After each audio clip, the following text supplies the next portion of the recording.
Monsieur le représentant du Premier ministre, Excellences, Mesdames, Messieurs les ministres, honorables invités, Monsieur le délégué général de l'administration pénitentiaire et de la réinsertion du Maroc, Excellences, Mesdames, Messieurs les ambassadeurs et représentants des corps diplomatiques, Mesdames, Messieurs les membres du comité exécutif de l'ACSA, Monsieur le secrétaire de l'Association des services correctionnels d'Afrique, Madame la vice-présidente de l'ACSA, Mesdames, Messieurs les membres du comité de planification, Mesdames, Messieurs les directeurs généraux des administrations pénitentiaires, Monsieur le représentant du comité international de la Croix-Rouge, Mesdames, Messieurs les partenaires techniques et financiers, honorables invités, en vos rangs, grades, titres et qualités. Permettez-moi tout d'abord de me féliciter de l'honneur que vous nous faites en venant présider ce matin la 7e conférence biennale de l'Association des services correctionnels d'Afrique, ACSA. L'intérêt particulier que le Royaume du Maroc accorde à notre association est la preuve, si besoin en était encore, de son attachement sans réserve à la coopération entre les pays africains, à la liberté et au respect des droits fondamentaux de l'homme.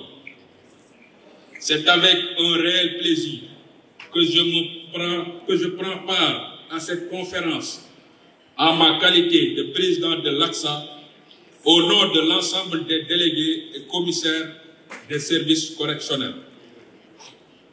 Lors de la réunion du comité exécutif tenu à Dakar le 15 mai 2023, l'administration pénitentiaire du Maroc a été choisie à l'unanimité pour abriter la 7e conférence biennale de l'association. En ce moment solennel, il me plaît de rendre un hommage à l'ensemble des autorités du Royaume du Maroc qui ont bien voulu mettre à la disposition de l'ACSA les moyens nécessaires pour la bonne tenue de cette rencontre.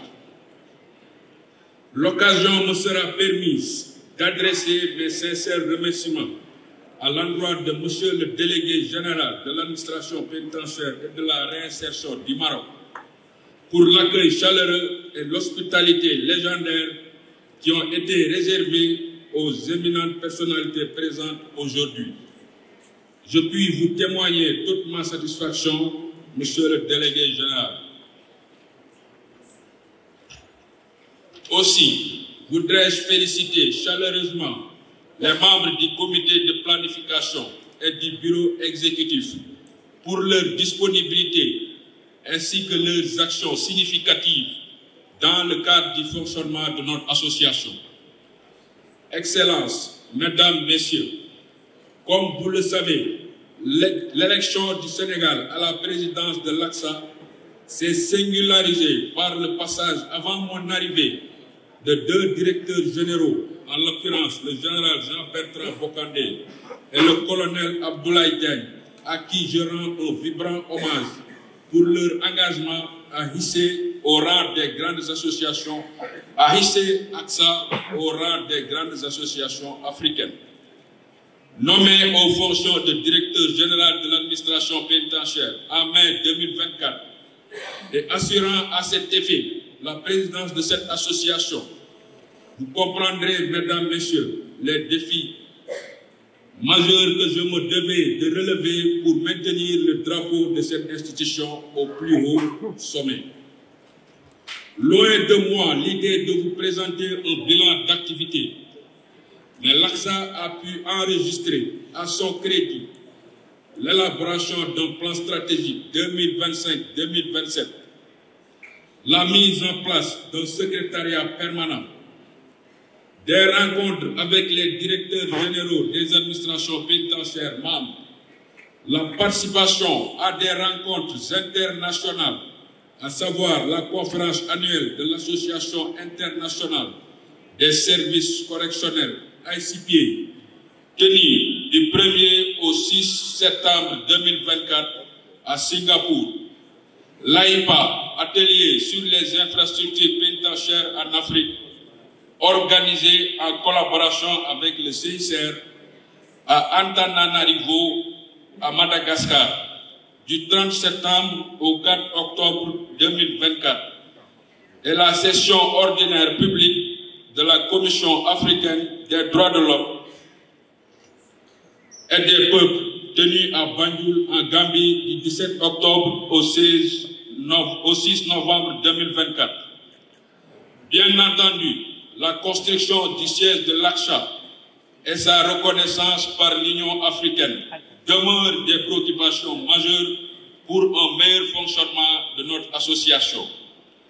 Excellences, Mesdames, Messieurs, distingués invités, l'ACSA est une organisation intergouvernementale composée des services correctionnels des États africains qui vise à promouvoir la coopération entre les États membres par l'adoption de stratégies communes dans tous les domaines en rapport avec le système pénitentiaire. Sa vision est de devenir pionnier du développement correctionnel professionnel en Afrique et l'une des principales organisations correctionnelles au monde. À ce titre, elle se donne comme mission d'ouvrir la voie aux services correctionnels de la sous-région et de l'Afrique afin de faire face aux exigences professionnelles et aux conditions socio-économiques, culturelles qui prévalent en Afrique. En effet, la conférence biennale de cette année constitue la 7e depuis le lancement de l'association le 26 septembre 2008 à Livingstone en Zambie par décision des commissaires et directeurs des établissements correctionnels africains. Elle représente la plus importante rencontre de la famille pénitentiaire africaine qui enregistre aujourd'hui la participation de plusieurs délégations étrangères poursuivant avec nous les mêmes objectifs de promotion et de coopération entre les pays membres, de partage d'expériences et de bonnes pratiques pour l'amélioration de nos systèmes pénitentiaires. L'initiative de mettre sur pied cette organisation est pertinente à plus d'un titre. Face aux nouveaux enjeux sécuritaires, les défis auxquels nos systèmes pénitentiaires sont confrontés sont nombreux et variés. Aujourd'hui, l'état de l'infrastructure pénitentiaire, la problématique du renseignement pénitentiaire, la gestion des catégories de détenus particuliers, ainsi que la recrudescence de certains incidents en milieu carcéral nécessitent l'avènement et l'intégration de nouveaux paradigmes tels que le recours aux nouvelles technologies dans la gestion de nos systèmes pénitentiaires. À ce titre, je puis souligner la pertinence du thème de cette 7e conférence biennale intitulée « Faire programmer la technologie dans la gestion des systèmes pénitentiaires en Afrique, un objectif essentiel. » Inéluctablement, la transformation numérique doit inciter nos systèmes pénitentiaires à introduire de nouvelles approches pour la gestion des prisons en Afrique. Il s'agira pour les autorités pénitentiaires de développer et de promouvoir un ensemble de solutions numériques permettant de transformer en profondeur le fonctionnement de leurs services. Le recours aux nouvelles technologies ne sera pas sans effet sur la gestion de nos systèmes pénitentiaires. Dans les objectifs visés, il permettra d'améliorer la gestion des détenus en assurant un suivi précis et centralisé de leurs informations, d'optimiser les processus administratifs pour réduire les lenteurs et renforcer la transparence, de contribuer à l'accomplissement des missions de sécurité et de préparation à la réinsertion sociale commune.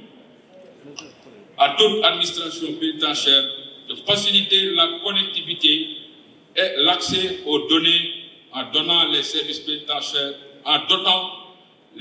pénitentiaires d'infrastructures modernes.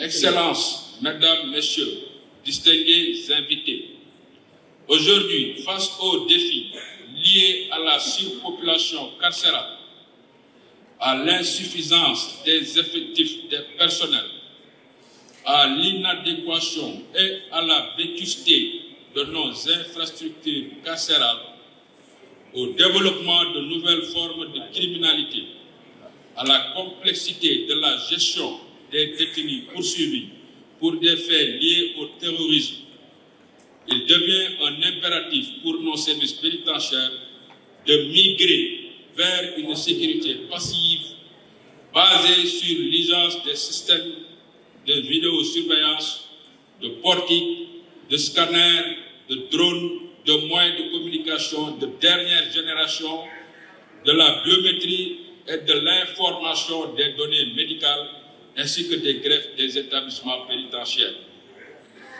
D'ailleurs, grâce à l'usage d'outils technologiques tels que le bracelet électronique, qui constitue une innovation dans la gestion des détenus, nos systèmes pénitentiaires peuvent se doter d'un outil permettant non seulement de contribuer au désengorgement significatif de nos établissements pénitentiaires, mais aussi à la réinsertion sociale ainsi qu'à l'humanisation de la peine. À ce titre, l'exemple du Sénégal en est une parfaite illustration. En effet, depuis 2020, à travers les lois 2020-28 et 2020-29, du 7 juillet 2020, le système pénitentiaire sénégalais applique le bracelet électronique, non seulement dans le cadre de la détention provisoire, mais aussi comme mode d'aménagement de peine. L'impératif technologique ne saurait laisser de côté les conditions de travail et de performance de nos personnels. Essentiellement, la digitalisation prend en compte les tâches administratives répétitives permettant au personnel de se concentrer sur des interactions plus humaines et constructives avec les détenus, renforçant ainsi la sécurité dynamique. Pour les détenus, la promotion de la technologie dans la gestion des systèmes pénitentiaires africains ouvre la voie à des programmes de réinsertion plus efficaces, notamment l'accès à des formations en ligne, réduisant ainsi le risque de récidive et augmentant leurs possibilités d'emploi après la libération. À cet effet, elle permet aussi de réduire la fracture numérique à la sortie. Excellences, Mesdames, Messieurs, les défis technologiques dans les systèmes pénitentiaires d'Afrique incluent des soucis techniques comme l'intégration de nouvelles technologies aux infrastructures existantes et l'insuffisance des enveloppes budgétaires allouées aux services pénitentiaires. Il s'y ajoute les obstacles pénitentiaires humains qui se manifestent souvent sous forme de résistance au changement concernant certains membres du personnel et le déficit de formation. C'est pourquoi ces défis nécessitent une approche stratégique concentrée sur l'engagement du personnel à travers des formations continues et un financement de la promotion technologique au sein des services pénitentiaires.